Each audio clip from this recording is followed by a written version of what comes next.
is Jessica with Chapter Chicks, and today I'm going to be talking about my top 5 favorite books that I have read so far this year.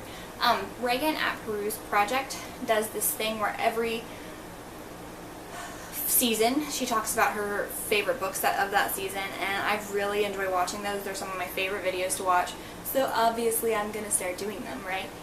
So I didn't do winter or spring, so I'm going to kind of combine those just to the top 5 favorite books that I've read so far this year, and then hopefully I can break that up into summer and fall and winter later. The first thing I want to talk about is something that I read for school, but it was a book that really touched me. It wasn't necessarily the most exciting or the most impacting, but it is about basically this family, and it switches perspectives to a bunch of different people in a bunch of different time periods, where it's following the events of 9/11, and that is Extremely Loud and Incredibly Close by Jonathan Safran's Foer. I feel like this book is just amazingly written. By the second chapter I was crying. It's heartbreaking and heart-wrenching and heartwarming all in the same time. And the book, I actually listened to the audiobook. I've talked about this before, but I listened to the audiobook for most of it, but it has pictures and stories and all things that go with it. Like, for example, the first page is a picture of a lock, and then you have pictures of like people and a business card, and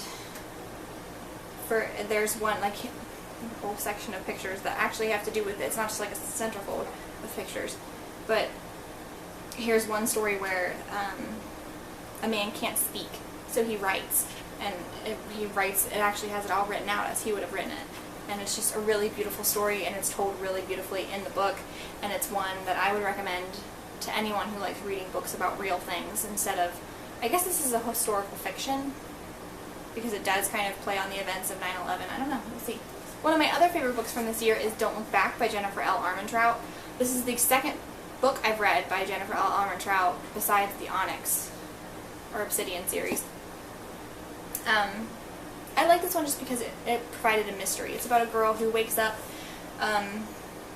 she was kidnapped, or they think she was kidnapped, and she wakes up with amnesia, but her friend is still missing, so she has to kind of reevaluate who she was. She realizes that she was kind of a terrible person, and she kind of tries to overcome that, all at the same time trying to get her memories back to save her friend. And the mystery behind it, I'm not going to talk about it because it's a mystery book, and I want you guys to guess it out yourself.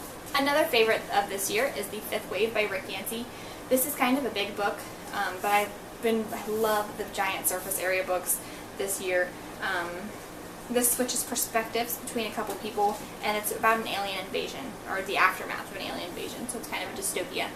But I actually really enjoyed this. I liked it so much I was able to read it while I was in school, which I didn't get much reading done when I was in this last semester because I was working and going to school, and it was taking a lot of my time. But I finished this one because it was just that good, and I have the second one that I need to read, but I haven't read it yet because I'm kind of saving it. But I think I'm going to go ahead and read it before I start to forget things. But I really enjoyed this book. I haven't read too many good alien books, and this kind of is a good one. My other favorite of this year is Fangirl by Rainbow Rowell. This is my first Rainbow Rowell book that I read. I was actually at Joseph Beth picking out books during a signing, and I was looking at the Rainbow Rowell books, and a girl came up to me and actually said, "Have you read any Rainbow Rowell books before?" And I said, "No, I haven't. This is my first one that I'm trying to pick out because I've heard such great things about her."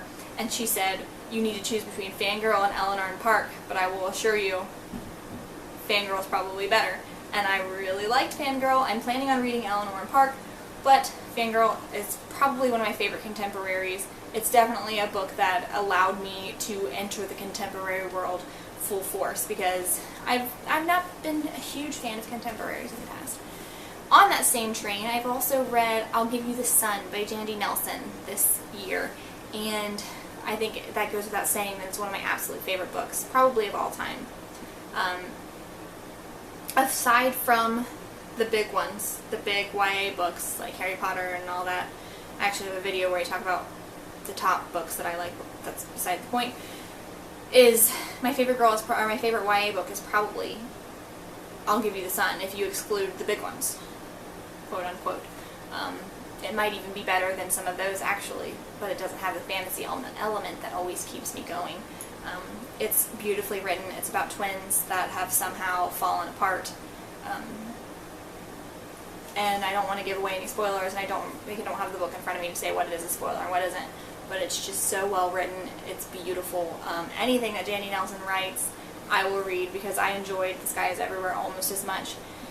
I'll Give You the Sun was just a beautiful story. If you are into contemporary, even if you're not into contemporary, this book is something that you should read. You probably already know that because everybody talks about how amazing it is, and it is amazing. So yeah, that is the top 5 books that I've read this year so far.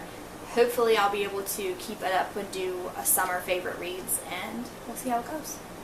Alright, I'm Jessica with Chapter 6. Thanks for watching, guys. See ya!